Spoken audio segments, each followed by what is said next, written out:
하나님께서 저와 여러분에게 세미한 음성 들려주시기를 간절히 원합니다. 오늘 지난 주일에 이어서 계속 말씀을 드릴 텐데 지난 주일 드린 말씀을 잠깐 생각해 봅니다. 솔로몬은 이스라엘 나라의 통일왕국 시대 2대 왕으로서 하나님께 큰 은혜를 받고 지혜를 얻는 등 그야말로 세상의 주변 국가들이 솔로몬을 얼마나 부러워했는지 모릅니다. 그렇게 될 수 있음은 다윗의 신앙, 아버지 신앙을 본받아 그 큰 믿음 가지고 하나님을 잘 섬겼기 때문에 그러한 인물이 되었습니다. 그런데 그 솔로몬도 노년에 이르러서 신앙이 변질되었다고 하는 그러한 말씀 드렸습니다. 열왕기상 8장 25절 말씀에 보면 솔로몬은 뿌듯하게 하나님께 말합니다. 하나님 우리 아버지와 약속하셨잖아요. 우리 아버지와 같이 하나님을 잘 그 후대가 섬기게 되면 아버지에게 주신 은혜를 주신다고 했으니 나에게 주십시오. 그 말은 자기가 그만큼 하나님을 믿는 신앙으로 열심히 살았다는 그러한 이야기입니다. 두 번째는 하나님, 내가 이스라엘 백성들을 왕으로서 하나님의 말씀대로 믿음으로 다스렸습니다. 교훈했습니다. 가르쳤습니다. 그러니 아버지에게 약속한 복을 나에게 주십시오. 이렇게 이야기했습니다. 그러니까 솔로몬은 개인적으로도 큰 신앙을 가지고 살았고 왕으로서 나라를 다스릴 때에 하나님을 경외하는 그러한 믿음으로 다스리고 가르치고 그리고 정치를 했다, 그러한 이야기입니다. 그런데 나이가 들어서 솔로몬의 삶에 이제 반전이 시작이 됩니다. 왜냐하면 애굽 땅 바로의 딸과 결혼을 합니다. 거기서 그치지 않습니다.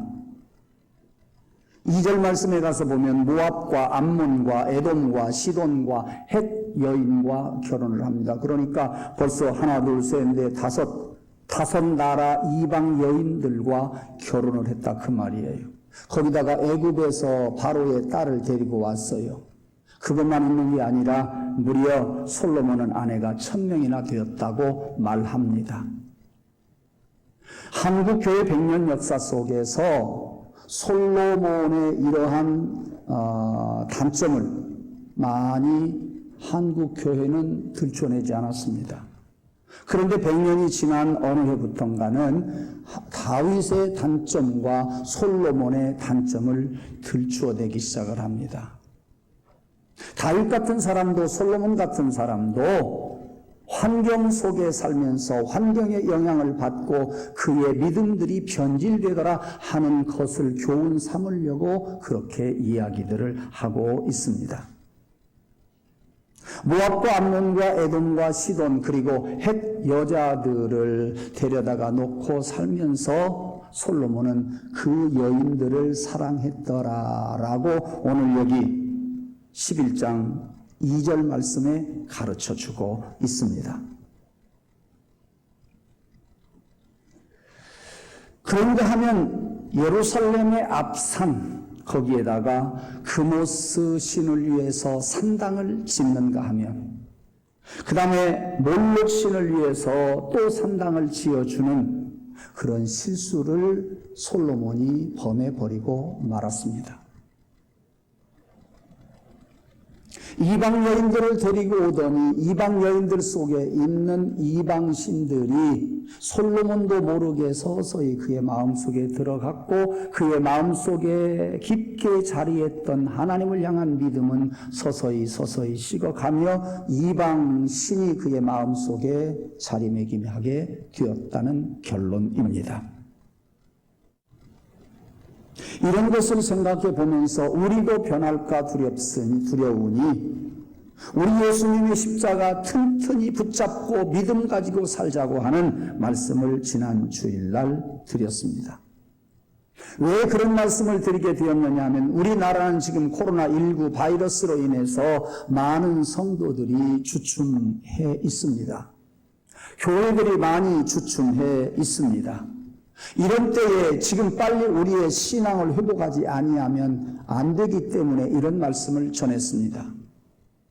이거 코로나19로 인해서 우리들의 신앙이 다소 주춤해진 것을 우리가 경각심을 갖지 아니하면 어느 순간에 솔로몬과 같이 우리들 신앙도 변질될 수 있다는 말씀입니다. 그러므로 찬양대원들에게 알립니다. 여러분의 신앙이 주춤해지는 이때에 정신 차리고 돌아설 수 있기를 원하고, 교사들에게 말씀을 드립니다. 얼른 자리에 가서 교사들이 어린아이들을 가르치는데 집에서부터 준비하고 기도하는 교사들 되기를 원합니다. 구역장님들에게, 권찰님들에게 알려드립니다. 기관장님들에게 알립니다. 여러분의 신앙이 쇠하여지기 전에 그 신앙을 다시 회복할 수 있기를 주님의 이름으로 부탁을 드립니다. 저는 지난번에 총회 군경 선교부 실행위원 모임이 있어서 서울 숲교회에 갔습니다. 숲교회에서 다시 전주를 오려고 하는데 전철역까지 오는데 그 옆에서는 바로 오는 게 없어요. 거기에도 전철역이 하나 있는데, 그래서 한번 안 갈아타려고 물어봤어요. 그랬더니 부목사님이 목사님 제가 모셔다 드릴게요 하고 그 차를 타고 그 옆에까지 이동을 하는데 10분 정도 달리는데 그 순간에 이야기를 하는 거예요. 목사님, 우리 교회는요 지금 코로나 전보다도 50% 내지 55%밖에 참석을 안 해요. 그래도 우리 교회는 괜찮아요.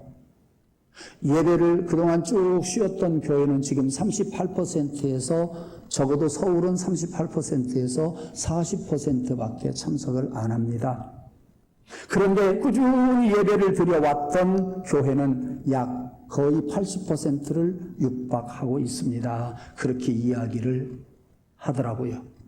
그런데 전주 시내에서 엊그제 또 목사님들이 모여서 이야기를 하는데 이러한 결론이 나왔습니다. 그동안 코로나 시대 때 예배를 꾸준히 드리고 변함없이 예배를 드렸던 교회는 지금 80여 % 예배를 참석하고 있다고 하는 결론이요. 이 코로나19 바이러스로 인해서 예배를 쉰 교회는 지금 우리 전주도 60%밖에 예배를 참석하지 않습니다. 언젠가 말씀을 드렸습니다. 미국에서도 세상의 교회가 물들지 아니하고 전통적인 신앙 가지고 예배를 꾸준히 성실하게 드려온 교회는 오늘날 교회가 성숙을 하게 되었고, 그렇지 못한 교회는 교회가 성장하지 못했다고 하는 그러한 임상적인 결과를 얻어냈습니다. 사랑하는 성도 여러분, 사람들은 사회적인 동물이기도 하지만 사람들은 환경의 동물입니다.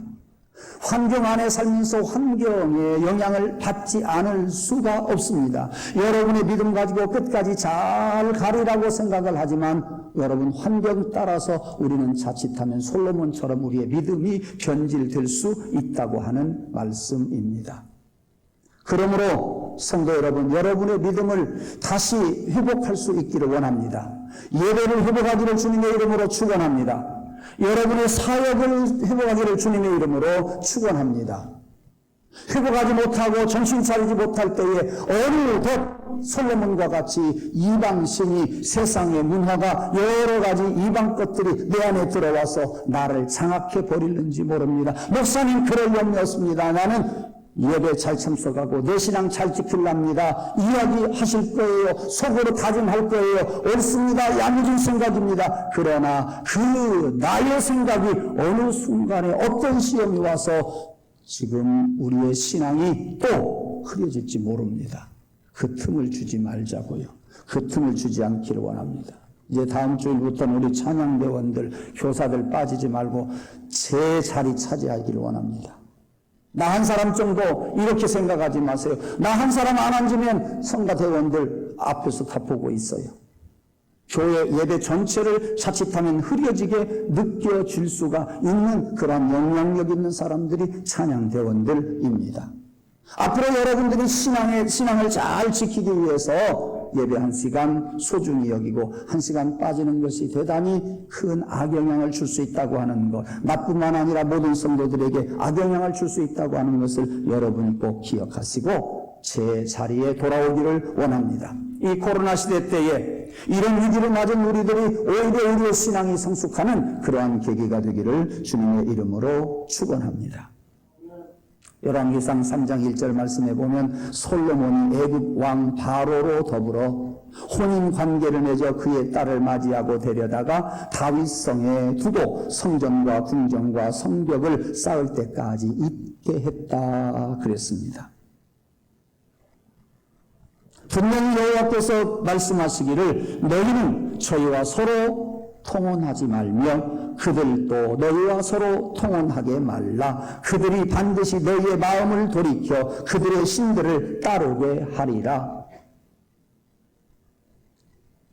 2절 말씀에 나오는 말씀이에요. 그 말은 뭔 말이냐?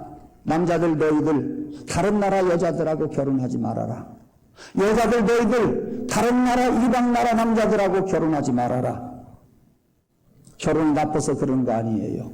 왜 그랬겠습니까? 이방 사람들에게 있는 우상을 섬길까 봐 하나님은 솔로몬에게 이렇게 가르쳐 주었습니다. 하나님의 염려대로 솔로몬은 이방의 여인들과 결혼해서 함께 살다가 그만 그들을 사랑하게 되었고 그들 속에 있는 이방신이 솔로몬에게 들어가게 되었던 겁니다. 이렇게 하나님은 솔로몬의 믿음이 변질될까 봐 미리미리 말씀해 주었습니다. 그런데 솔로몬은 그 말씀을 제대로 듣지를 않았던 것 같아요. 건성으로 들었던 것 같아요. 여러분, 이 단에서 드리는 말씀, 사람의 소리로 듣지 말고 하나님의 말씀으로 받는 여러분 되시기를 원합니다. 우리들의 믿음이 쇠해질까 저는 기도하면서 염려하는 마음으로 전했습니다. 여러분의 믿음이 회복이 되므로 다른 사람의 믿음을 격려해주고 다른 사람의 믿음의 본이 되고 다른 사람과 함께 손에 손을 잡고 발에 발을 맞추면서 예배를 회복하고 믿음을 회복하는 그런 운동이 계속 펼쳐지기를 간절히 원합니다.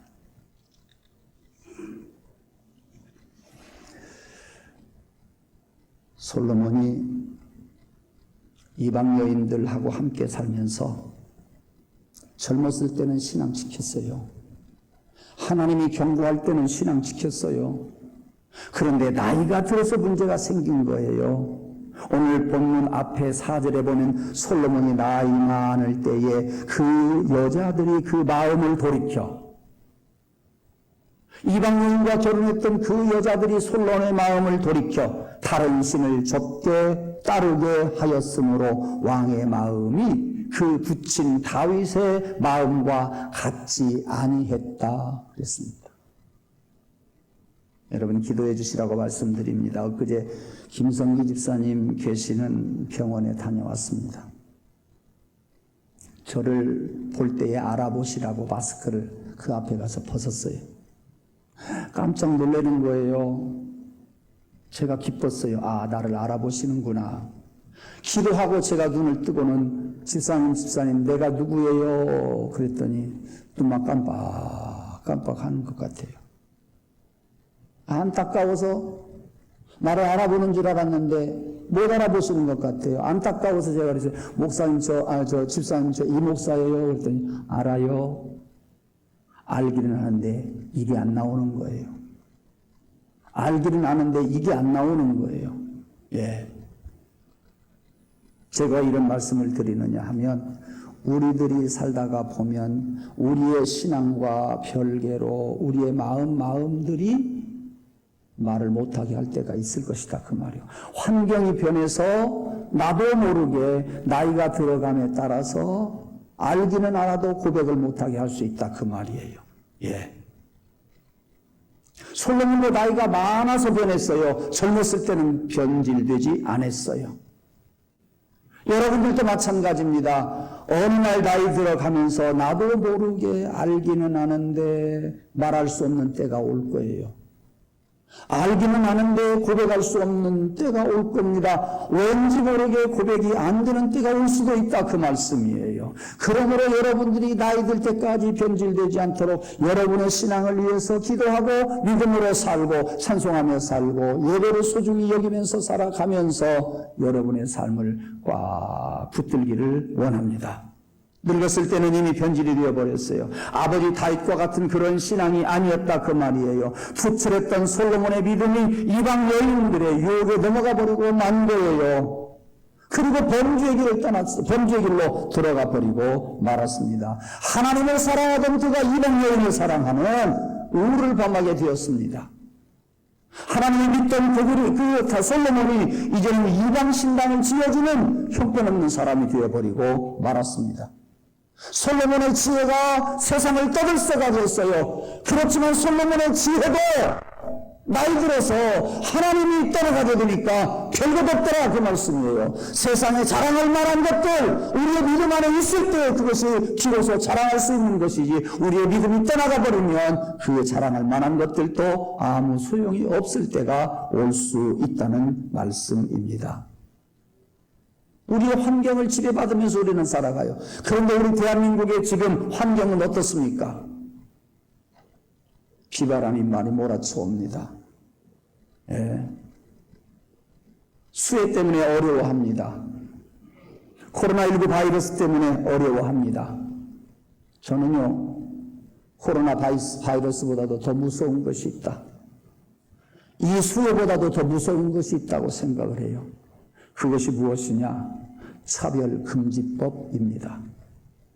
우리 대한민국은 무엇이 무섭다 해도 이 차별금지법만큼 무서운 것이 없습니다. 왜? 차별금지법이 통과가 되면 우리나라의 근간을 흔들어 버릴 겁니다. 우리나라의 모든 사람들을 다 흔들어 버리고 말 겁니다. 코로나로 인해서 정치, 경제, 사회, 문화 많이 변했다고 하지만 만약에 차별금지법이 통과가 된다고 한다면 우리 대한민국은 정치, 사회, 경제, 문화 할 것 없고 사람들, 종교, 정치 전부 다 순간 변해버리고 말 것입니다. 우리 환경이 다 바뀔 거예요. 겉도 바뀌고 속도 바뀌고 다 바뀔 것이라 그 말입니다. 이런 차별금지법은 건전하지 못합니다. 신앙은 물론 윤리적으로도 옳지 않습니다. 도덕적으로도 옳지 않습니다. 그것들이 지금 우리를 얼마나 피곤하게 만드는지 모릅니다. 우리 한국 교인들은 그래서 애써서 지금 기도하고 있습니다. 그래서 이 차별금지법에 대해서 여러분들이 아마 뜬구름 잡듯이 안 좋은 모양이다라고 생각할 것 같아서 오늘 한 가지만 여러분들에게 분명하게 말씀을 드리고 싶고 다음 시간에 또 말씀을 드릴 예정입니다. 성이라고 하는 것, 하나님께서 우리 인간에게 허락하신 아름다운 선물 중에 하나입니다. 사람들에게 가지는 다른 동물들에게 없는 그러한 특권이라고 저는 생각을 합니다. 더 나아가서 이 성은 신성한 것이에요. 왜? 하나님이 주신 신적인 거룩함이 이 속에 담겨져 있기 때문입니다. 이 성은요, 하나님의 창조 사역과 깊은 관련도 있기 때문에 이 성은 거룩합니다. 남녀 간의 성생활을 통해서 생명이 잉태됩니다. 부부간의 사랑을 확인하고 기뻐하며 즐거워합니다. 그러므로 이런 성은 하나님의 창조 역사에 동참하는 일이 되는 것입니다. 그런데 사탄은 이렇게 하나님 사역에 동참하는 거룩한 성을 우리 사람들이 가지고 있는 것을 시기했습니다. 사탄이 시기를 합니다. 그래서 사탄은 우리 인간들에게 주어진 성을 타락을 시켜버리고 말았습니다.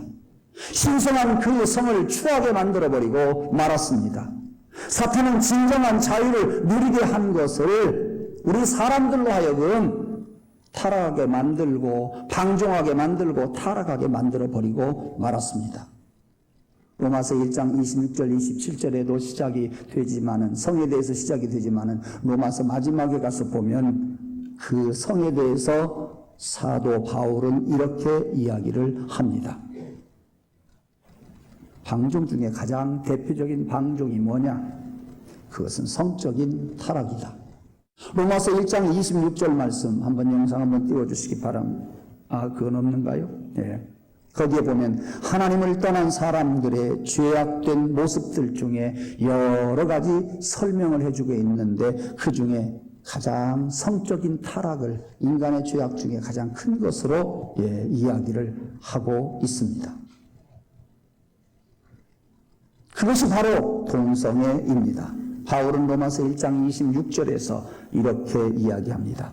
심지어 여자들까지도 하나님께서 정해주신 자연스러운 법을 어기고, 성경에다가 더 이상 적나라하게 쓸 수가 없어서 이렇게 번역을 하지 않았나 생각을 해봅니다. 다시 읽어드립니다. 심지어 여자들까지도 하나님께서 정해주신 자연스러운 법을 어기고 변태적인 성적 범죄를 저지르며 27절 남자도 여자와의 정상적인 성관계를 버리고 동성끼리 더러운 욕정을 불태우며 수치스러운 일들을 저질렀습니다. 이렇게 현대어 성경은 번역을 해놓고 있습니다. 1장 27절에 나오는 음욕이 불릴 듯 하다는 말이 나옵니다.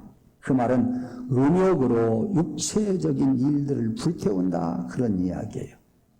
이것이 그 당시 성경이 쓰여질 당시 로마 사람들의 모습이라는 이야기지요. 그 사람들은 그들의 마음속에 하나님 두기를 싫어했습니다. 얼마 전에도 그래서 저는 말씀을 드렸습니다. 내 마음대로 살고 싶어하는 사람은 내 속에 하나님을 두는 것을 꺼려합니다.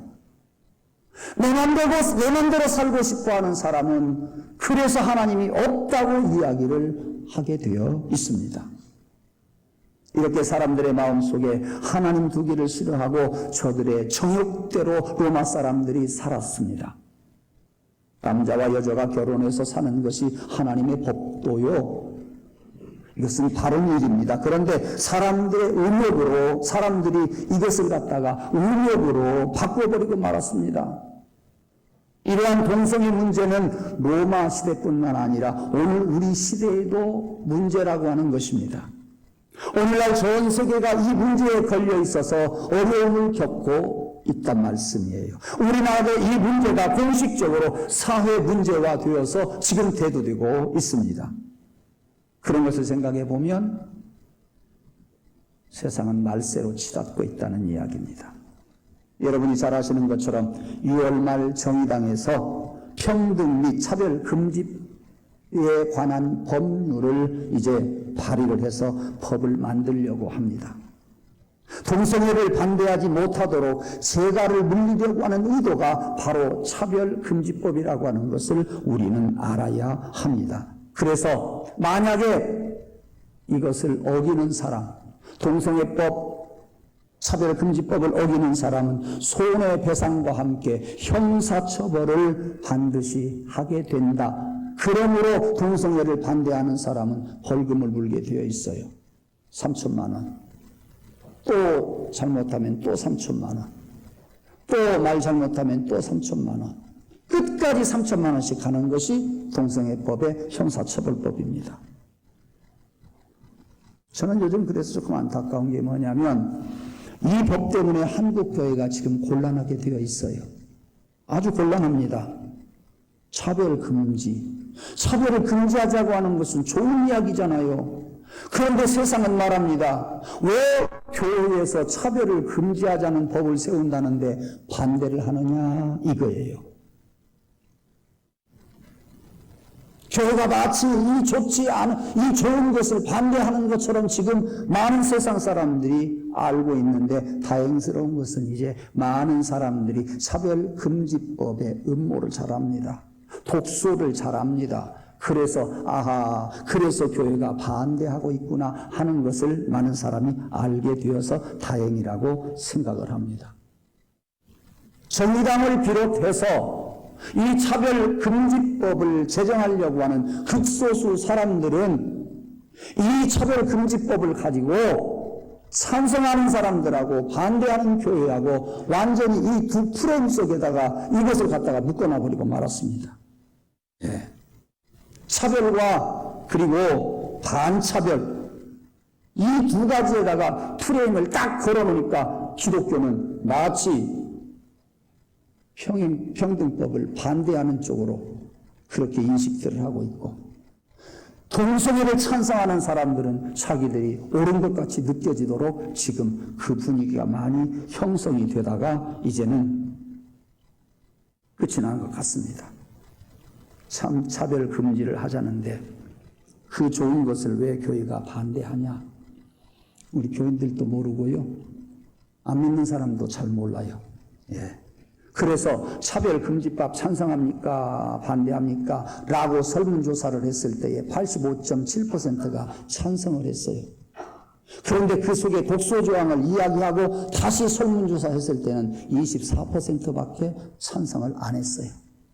그만큼 이 차별금지법에는 독소조항이 있다고 하는 것을 우리가 알아야 되고, 오늘 그거 한 가지만 말씀을 드리려고 합니다. 교회는 차별이 없는 세상을 꿈꾸는 기관이 교회예요. 우리 교회는요, 성별의 차별이 있어서도 안 되고요, 나이의 차이도 있어서는 안 되고요, 지역의 차이가 있어서도 안 되고요, 신분의 차이가 있어서도 안 되고요, 용모나 인종의, 그 다음에 피부색의 차이가 있어서도 아니 됩니다. 어떤 이념이나 사상의 차이, 이것 가지고도 우리가 이야기해서는 안 됩니다. 정치적인 의견의 차이가 있어서도 아니 됩니다. 학력 때문에 차별을 받는 그러한 일이 교회에서 있어서는 절대 아니 됩니다. 이렇게 차별을 교회는 반대합니다.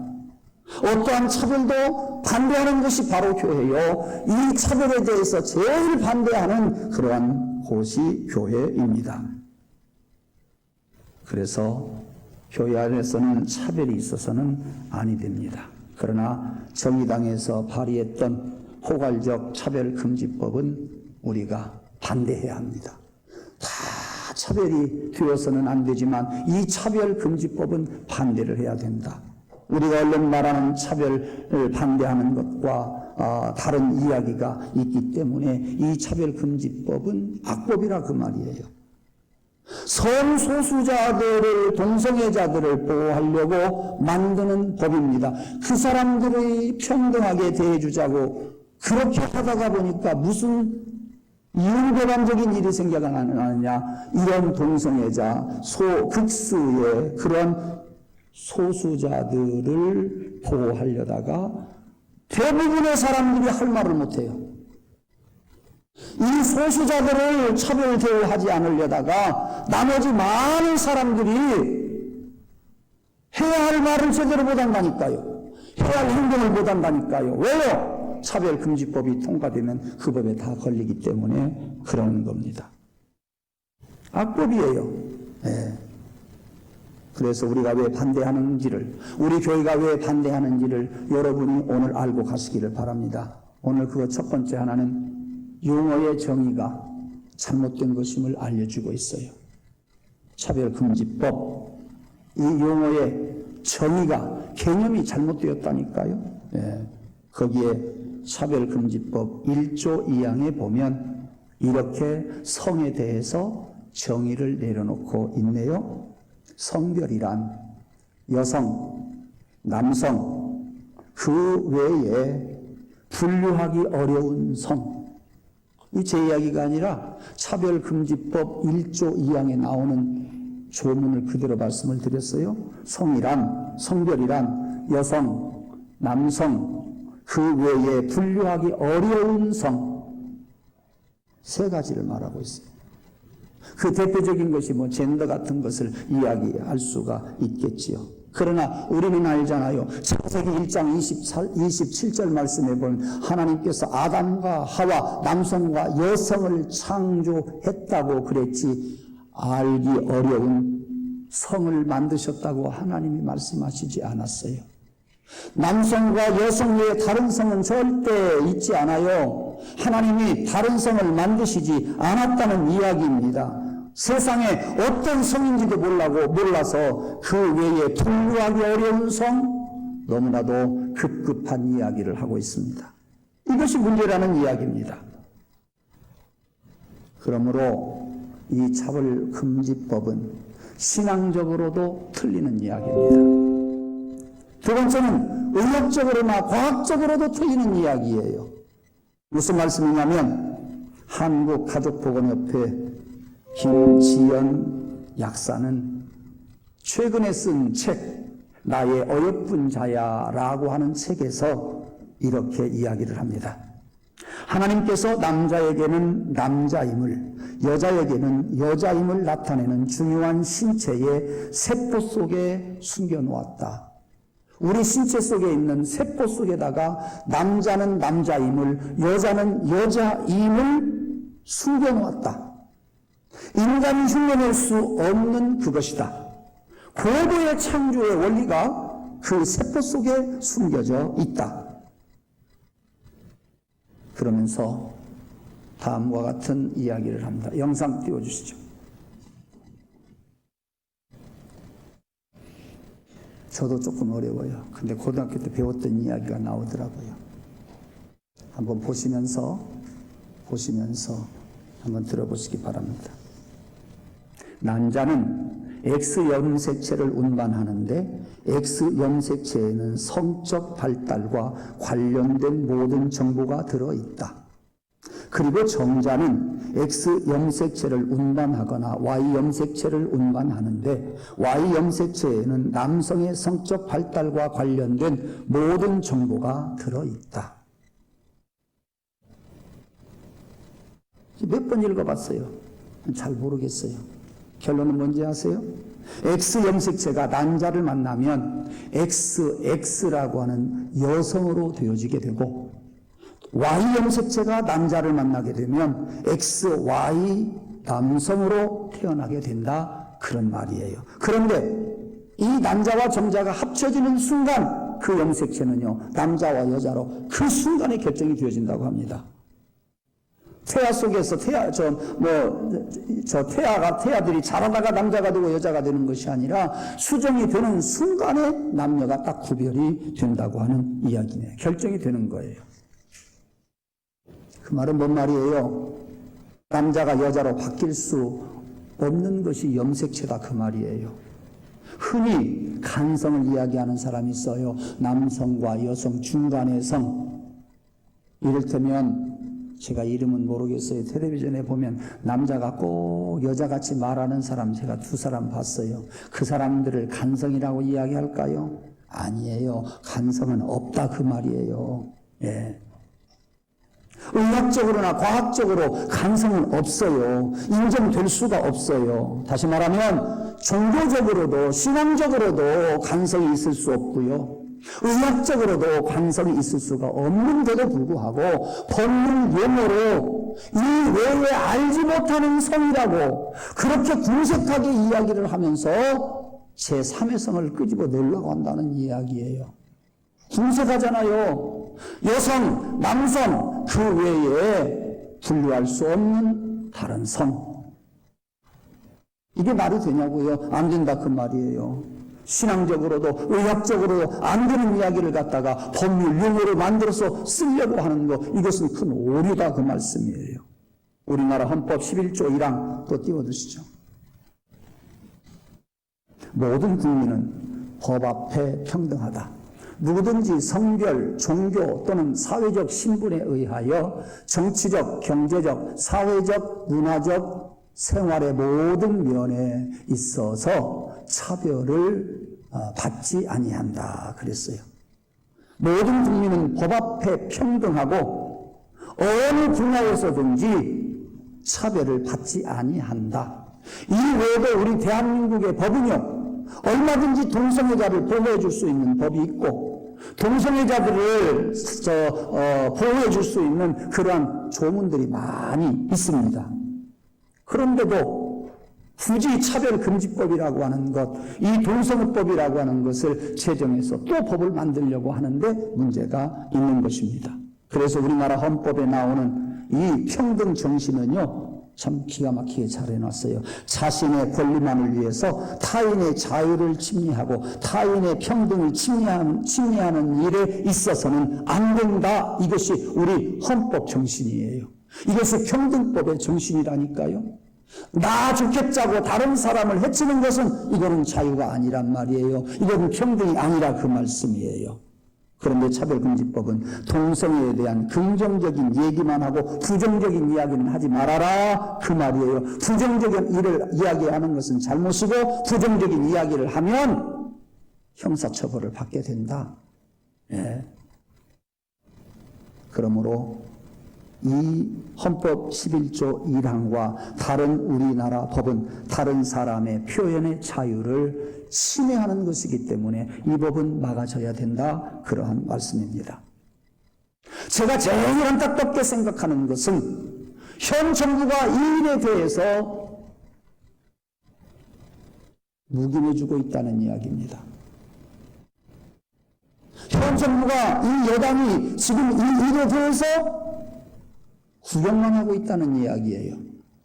정신 차리고 이 말씀을 해석하자고 한다면 은근히 되기를 고대하고 있는지도 모른다 그 말씀이에요.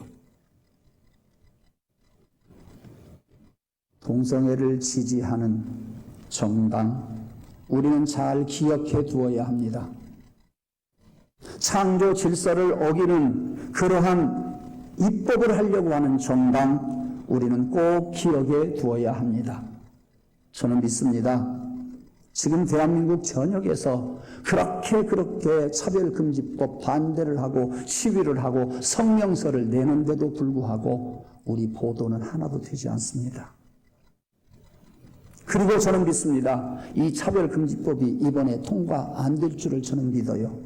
그러나 그래도 이 일을 해야 하는 이유는 차별금지법이 통과되어서는 안 되기 때문이요. 더 큰 것 하나는 우리 기독교 체제가 수평체제라서 한국교회가 교파별로 한 번 뭉친다는 것이 대단히 어렵습니다.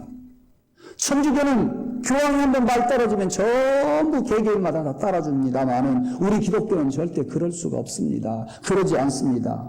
이번 기회에 우리 한국 교회가 교파별로 하나가 되어서 차별금지법을 막아내고 우리나라 정치인들이 정치를 잘못할 때 또다시 이런 일을 해서는 안 되겠구나 하는 것을 이제 정치인들에게 대한민국 사람들에게 심어주기 위해서라도 이번에 우리는 차별금지법을 철저하게 하나로 뭉쳐서 막아내야 된다 이렇게 생각을 합니다. 말씀을 맺으려고 생각을 합니다. 솔로몬은 이 자기의 신앙이 늙어서 변질되어 버리고 많았다 그랬습니다. 이방 여자를 맞이하더니 자기도 모르게 병들기 시작했습니다. 하나님을 섬기던 그가 이제는 이방신을 섬기는 그러한 꼴이 되어버리고 말았습니다. 하나님을 사랑했던 그가 이제는 영들을 사랑해버리는 그러한 꼴이 되어버리고 말았습니다. 그래서 솔로몬의 마음을 돌이켜서 이스라엘 하나님 여호와가 떠났다. 솔로몬의 마음이 이제는 마음에서 하나님이 떠나게 되었다. 그렇게 9절에서 이야기해 주고 있습니다. 네가 만일 아버지 다윗과 같이 법도와 율례를 지켜 행하면 너의 왕위가 영원할 것이요 그렇지 않고 나를 버리면 내게서 끊어질 것이라. 이렇게 엄하게 말씀하고 계십니다. 사랑하는 성도 여러분, 솔로몬에게 그렇게 훌륭한 믿음이 있었음에도 불구하고 세월이 1년, 2년, 10년, 20년, 30년, 40년 지나다가 보니까 그의 믿음이 변질되었습니다. 여러분들이 동성애를 듣고 좋지 않는 이야기 안 듣고 좋은 이야기만 듣다 보면 우리도 동성애에 대한 좋은 생각을 습관에 해버리고 말 겁니다. 동성애가 좋다고 생각을 해버릴 겁니다. 여러분 그런 것을 여러분들이 다 이제는 깨뜨려 버리고 하나님의 말씀만 가지고 살아가시기를 바라고 동성애 좋다고 하지 마십시오. 동성애 하는 사람들하고 입섞지 마십시오. 동성애 운동하는 사람하고 여러분들이 가서 입섞지 말고 여러분의 신앙 잘 지키는 성도가 되기를 주님의 이름으로 축원합니다. 기도하겠습니다. 하나님, 솔로몬도 젊어서는 믿음 잘 지킬 수 있으리라고 호언장답했고 하나님 앞에 아버지에게 주신 그 은혜와 복을 달라고 이야기했던 것을 생각해 봅니다. 그러나 그가 나이 들면서 어느덧 이방 여인들을 끌어들임으로 말미암아 그들을 사랑하러 말미암아 하나님 사랑을 잃어버렸고 그들 속에 있는 이방신을 섬기게 됨으로 하나님을 잊어버리게 된 것을 저희들 생각해 보았습니다. 하나님, 오늘 대한민국 동성애 차별금지법, 하나님 이것에 우리들을 물들지 않게 하여 주옵소서. 단호하게 이것을 우리가 물리칠 수 있게 도와주시옵소서. 그래서 우리가 믿음으로 살게 도와주시고 세상 떠날 때까지 하나님 우리의 믿음은 요동치지 않도록 변하지 않도록 도와주시옵소서. 예수님 이름으로 간절히 기도 올리옵나이다. 아멘.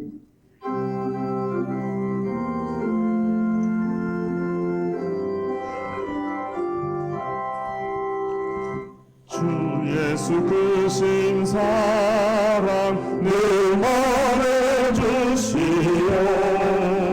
나 항상 듣던 말씀 또 들려주시오.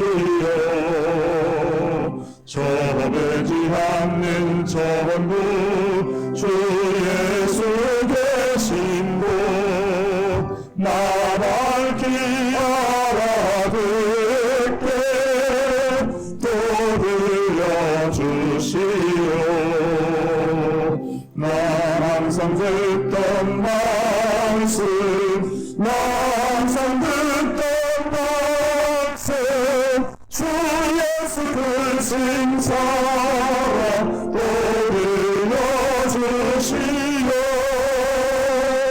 아침에 있을 밤은 쥐 사라짐 같이 내 기억 부족하여 늘 잊기 쉬우니 잘 알아듣기 쉽게 늘 말해주시오.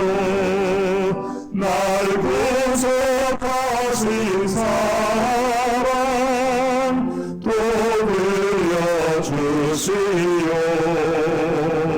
나 항상 듣던 말씀 나 항상 듣던 말씀 주 예수 크신 사랑 또 들려주시오.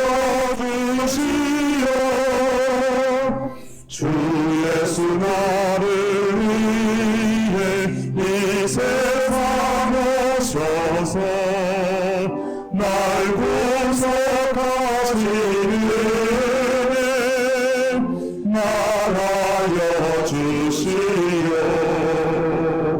나 같은 사람이 주로 흘렸네. 이곳스러운 말씀 또 들려주시오. 나 항상 듣던 말씀 나 항상 듣던 말씀 주 예수 크신 사랑 또 들려주시오. 이 세상 헛된 영화 날 미워할 때에 주 예수 크신 사랑 늘 들려주시오. 천국의 빛난 영광 내 눈에 비칠 때 주 예수 크신 사랑 또 들려주시오. 나 항상 듣던 말씀 나 항상 듣던 말씀 주 예수 크신 사랑 또 들려주시오. 감사 예물 드린 분들입니다. 김동순 선생님, 만군의 여호와 하나님 주를 찬양합니다. 이루어가시는 일들 속에서 주님의 이름이 높여지기를 원합니다. 라고 최은하 집사님 우명으로 드립니다. 주님의 사랑과 은총을 감사합니다. 송미옥 집사님께서 체육중 아이들 첫 대회에서 아무 사고 없이 좋은 성적 거둘 수 있게 해주심을 감사합니다. 김태실, 이승현 집사님 가정에서, 김진수 권사님, 유현승, 유미숙 집사님 가정에서, 최정순 집사님, 예수 높은 이름, 능력의 그 이름을 찬양하며 감사드립니다. 차승호 집사님, 월사건금입니다. 유호순 권사님, 김민수 성도님, 김기자 선생님, 이명희 장로님, 박유진 권사님 가정에서, 서경자 집사님, 김용범 집사님 가정에서, 홍순자 권사님, 무명으로 감사의 드립니다. 그 다음에 자연현상의 재난을 바라보며 우리의 신앙을 다시 한번 점검하게 하시고 하나님께 가까이 가게 하옵소서. 제가 드립니다. 기도하겠습니다.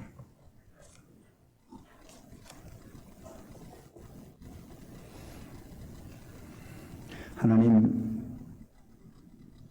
우중에도 저희들을 지켜주시고 코로나19 바이러스 속에서도 저희들을 지켜주시고 기다리다가 매일같이 주일을 기다리다가 주일을 기다리는 마음으로 한 주 동안을 살다가 오늘 또 이렇게 제단에 찾아와 예배하게 하시니 감사합니다.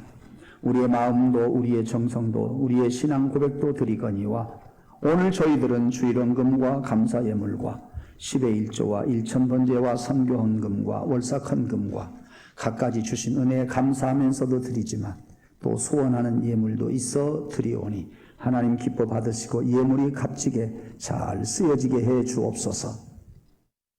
이런 신앙 고백을 담은 우리 성도들의 신앙 고백대로 성도들 심령 속에 하나님의 그 은혜가 가득하게 하시고 가정에 그 은혜 가득하게 하시고 일터에 그 은혜 가득하게 하여 주옵시며 특별히 이 나라 이 민족을 긍휼히 여기시고 이 나라 이 민족이 바로 가게 하여 주시옵소서.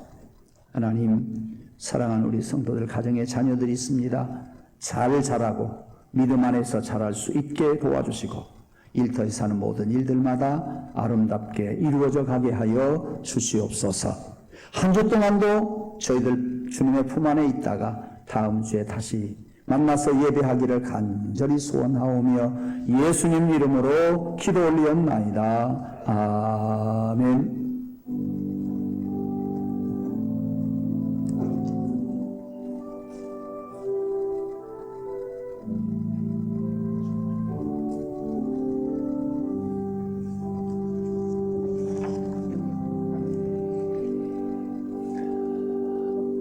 네, 우리 주님의 마음 공동체 소식 말씀드리겠습니다. 우리 교회 이번 달의 상품은 책임감입니다. 우리 주보에 게재된 대로 책임감의 정의 개념 외우시고 책임감에 관련된 성경 말씀 마태복음 25장 21절 말씀 암기하시면 생활 속에서 이 책임감이 여러분 안에서 나오게 될 겁니다. 두 번째, 구역 연합 예배를 오늘 오후에 드립니다. 2시에 다 모여서 구역 식구들끼리 앉아 예배할 수 있기를 바라고 우리 구역 식구들에게 서로 힘을 모아주시기를 바라고 우리 구역장님들 힘들지 않도록 협조해 주시기를 바랍니다. 그 다음에 구역 연합 예배 후에 정기 재직회로 모이겠습니다. 집사님들 다 참석해 주시기를 바랍니다. 그 다음에 네 번째, 아중 오케스트라 소식 말씀을 드립니다. 이번 주 수요일 12일 밤 예배 시간에 제4차 정기 연주회가 있겠습니다. 나오셔서 많이 기도해 주시고 또 격려도 해 주시고 또 예배도 참석하시기를 바랍니다. 예배 약 10분 동안만 간단히 말씀만 봉독하고 마치고 연주회 하도록 하겠습니다. 그 다음에 다섯 번째, 전북 기독교 총연합회 주관으로 광복절 연합예배가 오늘 오후 4시에 익산 북일교회에서 있습니다. 기도만 해주시면 되겠습니다. 온라인 예배가 드려지는데 전국적으로 방영이 됩니다. 그래서 여러분 CTS 그 다음에 극동방송 통해서 유튜브로 같이 동시에 드려지게 됩니다. 4시 반부터 예배가 시작이 되니까 집에서라도 함께 예배하면 은혜가 되리라고 생각합니다. 그 교회 교인들하고 임원들하고 찬양대원들만 그 교회에서 예배를 드리게 됩니다. 그래서 사회적 거리를 유지하면서 해야 되기 때문에 여러분들까지 가시자는 말씀은 안 드리겠습니다. 대신 저 혼자 다녀오도록 하겠습니다. 그 다음에 6번째 2020 예배와 신앙회복운동 이 4가지 여러분들 잘 실천하시기를 바랍니다. 여러분 이거 그냥 지나가는 식으로 대하지 말고요. 꼭 염두에 주어서 여러분들이 잘 실천해 가시면서 다른 사람에게도 본이 되어지기를 원하고 그러면 여러분뿐만 아니라 우리 옆에 있는 성도들 신앙도 키워가는 아주 소중한 일입니다. 네. 협력해 주시기를 바라고요. 그 다음에 생활 속 거리두기를 예배 시간에도 지키기 위해서 다음 주일 일부 예배는 7구역에서 13구역 식구들이 일부 예배 참석하겠고요. 그 대신 찬양대원들은 이왕이면 2부 예배 꼭 참석하시기를 바랍니다. 우리 교우 동정 말씀드립니다. 김성기 집사님 여러분 위에서 기도해 주시기를 바라고 우리 김수기 성도님 서해그랑굴 아파트로 이사하셨습니다. 기도해 주시면 감사하겠습니다. 이렇게 소식을 마치고요. 옆에 계시는 분들하고 인사 나누겠습니다. 참으로 잘 오셨습니다. 네, 참으로를 참으로 잘해야 돼요. 네, 참으로를 참으로 합시다. 다시 한번 시작. 참으로 잘 오셨습니다. 그 다음에 2번째 잘 되어갑니다. 잘을 잘해야 잘 되어갑니다. 시작. 잘 되어갑니다. 3번째 시작. 사랑하고 축복합니다. 유아실까지 갑니다. 예, 일어서서 620장 1절 찬양 드립니다.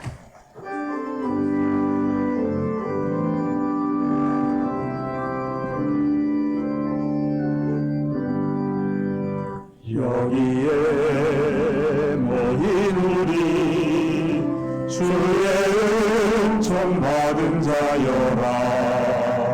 주께서 이 자리에 함께 계심을 아노라. 언제나 주님만을 찬양하며 따라가리니 시험을 당할 때도 함께 계심을 믿노라. 이 믿음과 구세라 주가 지켜주신다. 어둠 밤에도 주의 밝은 빛 인도하여 주신다.